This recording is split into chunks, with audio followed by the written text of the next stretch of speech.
ధాన్యం కొనుగోళ్లలో రైస్ మిల్లర్ల ఆగడాలు ఎక్కువైపోవడంతో రైతులు ఆగ్రహం వ్యక్తం చేస్తున్నారు. తరుగు లేకుండా ధాన్యం కొనాలని ప్రభుత్వ ఆదేశాలున్నా రైస్ మిల్లర్లు మాత్రం తరుగు పేరుతో భారీగా కోతలు విధిస్తున్నారని మండిపడుతున్నారు. ఒకవైపు అకాల వర్షాలు, మరోవైపు తరుగుతో తీవ్రంగా నష్టపోతున్నామని రైతులు ఆవేదన వ్యక్తం చేస్తున్నారు. మెదక్ జిల్లా హవేలీ గణపూర్ మండలం ఫరీద్పూర్ గ్రామంలో మిల్లుకు వచ్చిన ధాన్యాన్ని రైస్ మిల్లర్లు అన్లోడ్ చేయడం లేదు. తాము చెప్పినట్టే వినాలని, లేకుంటే మీ ధాన్యం మీరు వాపస్ తీసుకుపోండంటూ రైతులకు హుకుం విధిస్తున్నారు. ప్రభుత్వం వెంటనే స్పందించి తమను ఆదుకోవాలని కోరుతున్నారు. ఇక అదే విధంగా తరుగు లేకుండా ధాన్యం కొనుగోలు చేపట్టాలని రైతులు డిమాండ్ చేస్తున్నారు.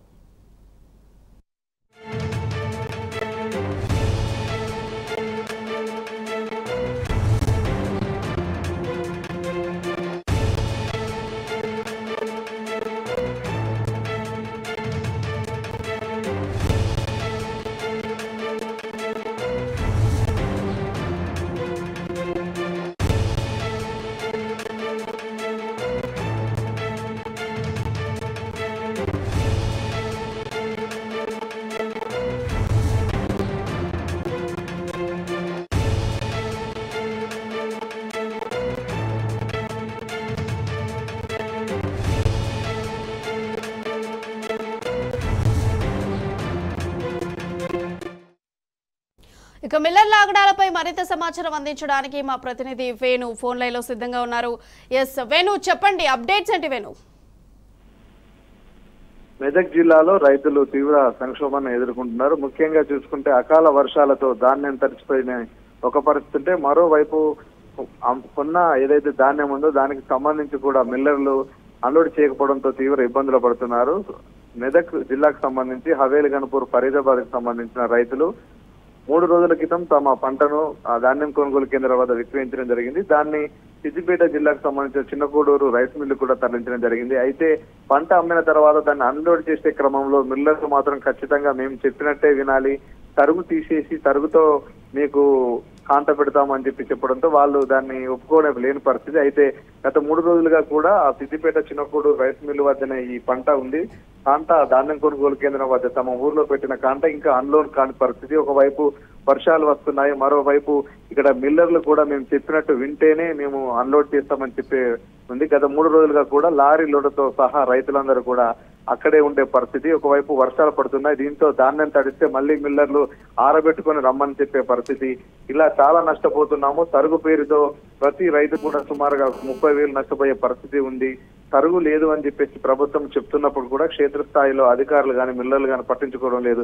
ప్రభుత్వ నిర్లక్ష్యం కూడా స్పష్టంగా కనబడుతుంది. తరుగు అనే విషయాన్ని ప్రభుత్వం కేవలం మాటలుగా చెప్పింది కానీ క్షేత్రస్థాయిలో తరుగు తీస్తున్నా కూడా ఎవరు పట్టించుకోవడం లేదు. మిల్లర్ల మీద ప్రభుత్వానికి ఎలాంటి అజమాయిషీ లేదు. మిల్లర్లు ప్రభుత్వం చెప్పిన మాట వినడం లేదు అని కూడా వాళ్ళు రైతులు ఆరోపిస్తున్నారు. ఇప్పటికైనా ప్రభుత్వం వెంటనే నిర్లక్ష్యం వీడి రైతులకు న్యాయం చేయాలి, రైతులు నష్టపోకుండా చూసుకోవాల్సిన బాధ్యత ఉంది. ఎందుకంటే చాలా ఇబ్బందులతో వ్యవసాయం చేసే పరిస్థితి. అకాల వర్షాలు తమను దెబ్బతీస్తే, మరోవైపు ధాన్యం కొనుగోలు కేంద్రాలు సరిగా లేక ఒకవేళ ధాన్యం కొనుగోలు కేంద్రాల వద్ద అమ్మిన పంట కూడా చివరి నిమిషం వరకు అన్లోడ్ కాని పరిస్థితి ఉంది. ఎందుకంటే 3 రోజుల క్రితం ఈ హవేలి గణపూర్ మండలం ఫరీదాబాద్ కి సంబంధించి కాంటాక్ట్ పెట్టడం జరిగింది. ధాన్యం కొనుగోలు కేంద్రాల్లో తమ పంటను విక్రయించడం జరిగింది. కానీ 3 రోజుల నుంచి కూడా ఈ రైస్ మిల్లర్లు వాళ్ళు చెప్పిన మాట వింటేనే మేము అన్లోడ్ చేస్తామని చెప్పడంతో వాళ్లకు ఎటు పాలుపోని పరిస్థితి ఉంది. వాళ్ళకు ఎవరికి చెప్పుకోలేని పరిస్థితి ఉంది. క్షేత్రస్థాయిలో మిల్లర్ల ఆగడాలను ప్రభుత్వం ఎలాంటి అజమాయిషీ లేకుండా పోయింది. ప్రభుత్వం కూడా పూర్తిగా రైతులను పట్టించుకోవడం లేదంటూ రైతులు ఆందోళన వ్యక్తం చేస్తున్నారు. ఖచ్చితంగా రైతులకు న్యాయం జరగాలి. ఈ తరుగు గాని ధాన్యం కొనుగోలుకు సంబంధించిన పేమెంట్లు అన్లోడ్ వెంటనే జరిగే విధంగా ఖచ్చితంగా ప్రభుత్వం దీని మీద యాక్షన్ తీసుకోవాలని కూడా చెప్తున్నారు. ఇలా ప్రభుత్వం నిర్లక్ష్యం చేస్తే రైతులు చాలా ఇబ్బందులు పడుతున్నారు. ఇప్పటికే ఇంకా నిర్లక్ష్యం చేస్తే తాము నష్టపోయే పరిస్థితి ఉంటుంది. ఇప్పటికే ప్రతి రైతు కూడా ఈ తరుగు పేరుతో సుమారుగా 25 నుంచి 30,000 నష్టపోయే పరిస్థితి ఉంది. ఇప్పుడు వర్షాలు కురుస్తున్నాయి. కేవలం రైస్ మిల్లుల వద్దనే తమ పంట లారీలోనే ఉంది. ఇప్పుడు వర్షాల కారణంగా తడిస్తే మళ్ళీ ఆరబెట్టుకొని రమ్మని చెప్పి అదో రకమైన నష్టం. వెంటనే తమ పంటను అమ్ముకునే విధంగా ప్రభుత్వం చేయాలి. తరుగు లేకుండా వెంటనే కొనుగోలు చేయాలి. కొనుగోలు చేసిన పంటకు వెంటనే డబ్బులు కూడా చెల్లించాలంటూ వాళ్ళు ప్రభుత్వాన్ని కోరుతున్నారు. ఇప్పటికైనా ప్రభుత్వం ఈ సమస్య మా ఒక గ్రామానికి సంబంధించింది కాదు, అన్ని ప్రాంతాల్లో కూడా తరుగు సమస్య ఉంది. అదేవిధంగా మిల్లర్లు తాము చెప్పిన విధంగా వింటేనే పంటను అన్లోడ్ చేస్తున్నారు, లేకపోతే అక్కడనే రోడ్ల మీద ఉండే పరిస్థితి, రోజుల తరబడి రైతులు లారీలోనే తమ పంట ఉంచుకునే పరిస్థితి ఉంది కనుక ఖచ్చితంగా దీని మీద ప్రభుత్వం వెంటనే స్పందించి నిర్లక్ష్యం వీడి రైతుల పట్ల ఖచ్చితంగా వాళ్ళు ఈ కార్యక్రమం చేయాలంటూ వెంటనే ప్రభుత్వం స్పందించి రైతు మిల్లర్ల పట్ల వాళ్ళకి క్లియర్ గా చెప్పాలి, తరుగు లేకుండా పంట కొనుగోలు చేయాలి, పంట కొనుగోలు చేసిన దానికి వెంటనే డబ్బులు కూడా పేమెంట్ చేసే విధంగా చేయాలంటూ కూడా చెప్పే పరిస్థితి ఉంది. అయితే వేణు ఇప్పుడు చూసుకుంటే గత కొంతకాలంగా చూస్తున్న రైతులు ఇబ్బందులు పడటం, అసలు ఎందుకని ప్రభుత్వం ఇంత నిర్లక్ష్యం చేస్తుంది, అసలు పట్టించుకునే దాఖలా ఏమైనా కనిపిస్తుందా?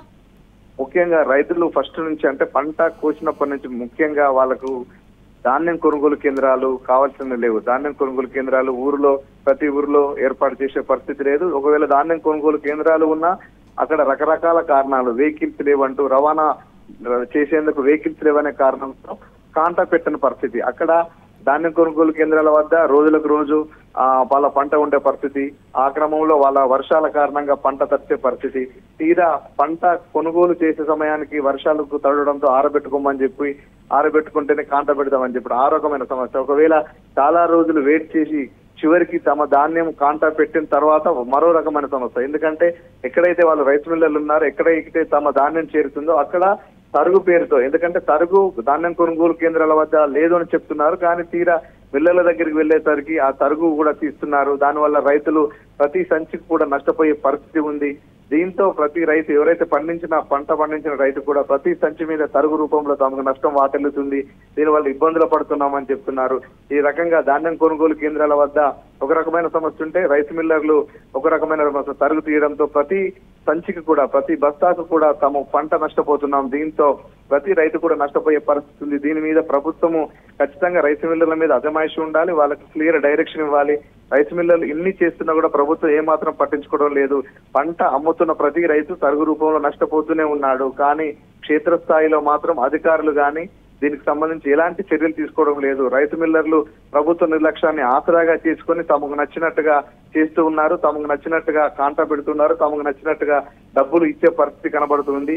ఈ పరిస్థితి మారకుంటే రైతులు తీవ్రంగా నష్టపోతారు. ఎవరైతే పంట పండించి చాలా ఇబ్బందులతో అకాల వర్షాలను తట్టుకొని తమ పంటను అమ్ముకున్నా చివరి నిమిషంలో రైతు మిల్లర్లు కొర్రీలు పెట్టడంతో తరుగు రూపంలో వాళ్ళకి ఏం చేయాలో పాలుపోని స్థితి.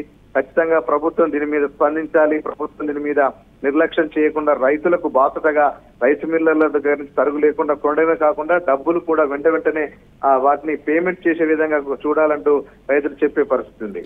Right Venu, thank you.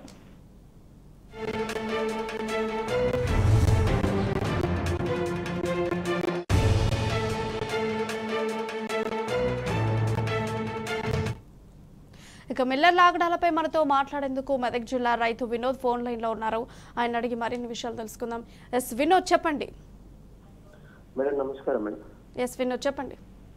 Madam ఏం లేదు మేడం, ఇప్పుడు అయితే వర్షాకాలం వర్షం ప్రభావంతో మిల్లర్లు అనేది రైతులు ఇప్పుడు దళారులు ఇప్పుడు ఏదైతే మన మిల్లర్లు మొత్తం కుమ్మక్కయి 2 కిలోలు 3 కిలో తరుగు కావాలని చెప్పి వాళ్ళను మొత్తం రైస్ మిల్లర్ మొత్తం ఒక డిమాండ్ అని చెప్తారు.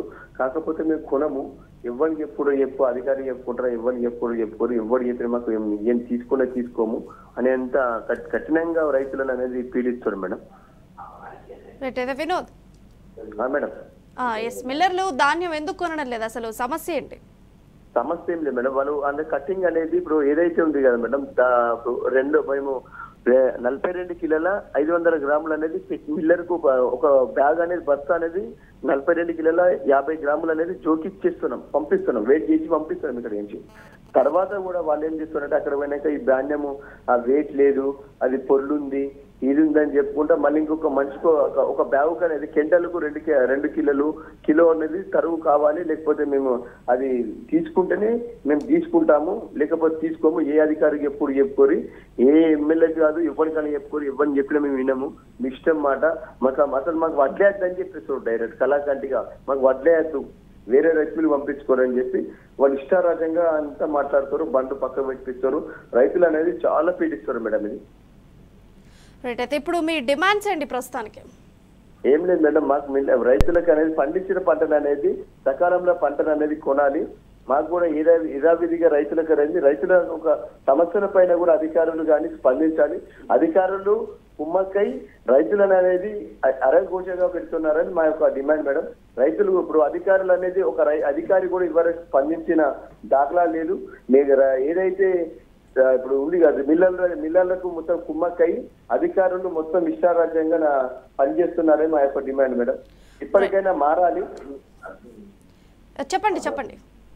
వడ్లు అనేది మొలకలు వచ్చే పరిస్థితి అయితే కూడా ఇవ్వరు కూడా ఒక లారీలు అనేది పంపడం లేదు. పంపించిన లారీ అనేది వాళ్ళు ఇష్టం ఉన్న రైస్ మిల్ అలౌడ్ చేస్తారు. ఆ రైస్ మిల్ ఓనరు మిల్లర్లు మొత్తం కుమ్మక్కయి మీ ఇష్టం ఉంటే ఇవ్వండి, ఇంకో రైస్ మిల్కి వెళ్తే ఇంకో రైస్ మిల్ నాకు కూడా అర్థం చెప్తాడు, అక్కడ అనేది అలాంటి ఉంది అక్కడికేమో నా దగ్గర నేను తీసుకోనని చెప్తాడు.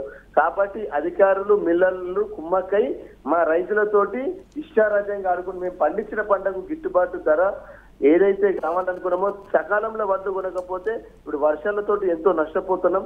ఇప్పటికైనా మా బాధను అధికారులు గుర్తించి ఇప్పటికైనా మా సమస్యను తీర్వాలని మీ టీవీ ద్వారా మేము ఒక వేడుకుంటున్నాం మేడం. ఖచ్చితంగా వినోద్. అయితే ఇప్పుడు రైతులకు ఖచ్చితంగా న్యాయం జరగాలని చెప్పేసి రైతులందరి తరపున వినోద్ చెప్పడం జరుగుతోంది. Thank you Vinod.